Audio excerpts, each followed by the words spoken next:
अगर तो honourable chief justice साहब पाकिस्तान की ज़ात का ताल्लुक़ ना होता तो फिर तो एक बात मानी जा सकती थी इस हवाले से कि साबका हुकूमत ने गलत एतराज़ किया है और अदलिया को दबाव में लाने की कोशिश की है। एक ऑडियो लीक आई,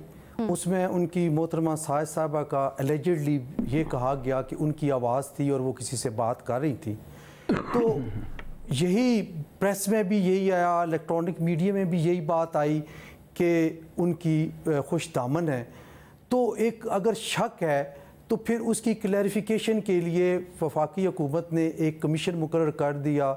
जिसकी सरबराही डेजिग्नेटिंग चीफ जस्टिस जनाब काजी फ़ाइज़ साहब ने की और उन्होंने कोई काम शुरू भी कर दिया, 2 हेयरिंग भी हुई उसकी। लेकिन मैं ये समझता हूँ कि अगर मफादात का टकराव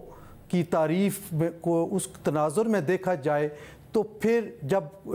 किसी मुअज़्ज़ज़ जज साहब की ज़ात का नाम आता है और वो डायरेक्टली और इनडायरेक्टली इन्वॉल्व होते हैं तो फिर ये दबाव में लाने वाली बात नहीं है, बल्कि मुतअस्सिरा फ़रीक़ की बात को सुनना चाहिए और उस पर अज़ खुद मुअज़्ज़ज़ जज साहब को या तो रिक्यूज़ कर देना चाहिए या फिर कोई और बेंच तश्कील देना चाहिए, क्योंकि ये प्रीरोगेटिव मुअज़्ज़ज़ चीफ जस्टिस साहब का था कि वो बेंच की तश्कील कर सकते थे। और बाकायदा तौर पे उनका नाम लेके जब ये किया गया तो उनको इस दरख्वास्त का भी इंतज़ार नहीं करना चाहिए था, बल्कि बेहतर होता कि अगर वो अज़ खुद रिक्यूज़ कर देते और इससे ये होता कि एक एलिमेंट जो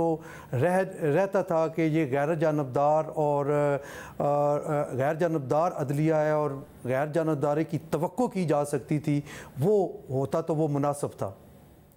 अच्छा पाशा साहब, बड़ी वजाहत से कॉन्फ्लिक्ट ऑफ इंटरेस्ट के मामले को अदलिया ने यहाँ पर एड्रेस किया है 5 रुकनी बेंच ने, और उन्होंने मफादात का टकराव, कॉन्फ्लिक्ट ऑफ इंटरेस्ट और बायस यानी तासुब के दरमियान में फ़र्क सबसे पहले डिफ़ाइन किया है। और फिर उन्होंने कहा है कि डायरेक्टली इस केस में ख़ास तौर पे डायरेक्टली कहीं से भी मैं या मेरे से मफादात का टकराव बनता ही नहीं इसका, और ये जो केस है ये डायरेक्टली उसको नहीं कर सकता था इम्प्लिकेट, या उसमें मेरा कोई मफाद नहीं था, तो मैं अपनी ड्यूटी से कैसे करूं। फिर अदालती नज़ायर का भी उन्होंने हवाला दिया है। क्या आप समझते हैं जो वो स्टांस बनाना चाह रहे हैं और एक होलिस्टिक अप्रोच बताना चाह रहे हैं उसको उस पैराए में नहीं देखना चाहिए?